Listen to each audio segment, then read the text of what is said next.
Legislation to provide equal employment opportunity for individuals with disabilities dates back to the Vocational Rehabilitation Act of 1973. Let's take a look at the Americans with Disabilities Act. In 1990, Congress passed the Americans with Disability Act, known as the ADA, to provide greater opportunities for access in general and employment in particular for individuals with disabilities. A study by the U.S. Census in 2010, and coinciding with the 20th anniversary of the ADA, revealed that nearly 1 in 5 people in the United States has a disability. The ADA specifically prohibits employers from using a disability as a basis for discriminating against qualified individuals in making employment decisions. Qualified is a key word in interpreting the ADA, and in other employment laws as well. No anti-discrimination law, including the ADA, requires an employer to hire someone who is not qualified, that is, someone who does not have the knowledge, skills, and abilities or other characteristics required to perform the job. The ADA further defines qualified in terms of individuals with disabilities. A qualified employee or applicant with a disability is an individual who, with or without reasonable accommodation, can perform the essential functions of the job.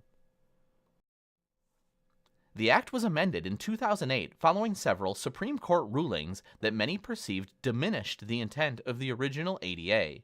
In passing the original ADA, Congress tried to be clear regarding the terms and conditions of compliance with the Act.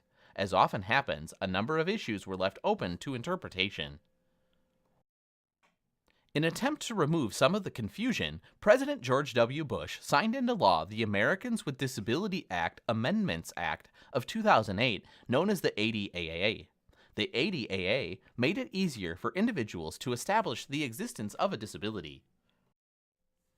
A disability is a physical or mental impairment that substantially limits one or more major life activities. Individuals who have a record of such impairment or who are regarded as having such an impairment are also covered. Major life activities include breathing, walking, eating, and similar activities that are associated with being able to live and care for oneself and performing manual tasks, and the operation of major bodily function. Essential functions of the job are tasks, duties, and responsibilities that must be done by a person in a job. Must is another important word in the context of the ADA. If there is someone else who can perform the function instead of the person in the particular position, or if someone else can assist in performing the function, then it probably is not an essential function for that specific position. If the job exists to perform that function, or there is no one to assist with doing it, then the function is considered essential. The question then becomes whether the person with the disability can perform the function with or without reasonable accommodation.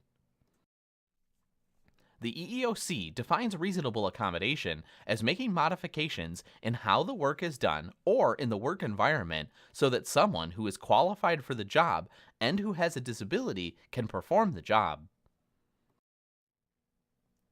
Reasonable accommodation is not required if providing the accommodation will create an undue hardship for the employer. In other words, an employer with limited financial resources would not be required to spend a large sum of money to make a reasonable accommodation.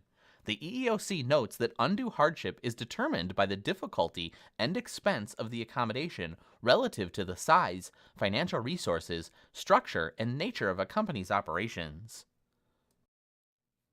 Companies need to keep all medical information separate from other personnel records to ensure that the information remains confidential and is seen only by individuals who have an absolute need to see it.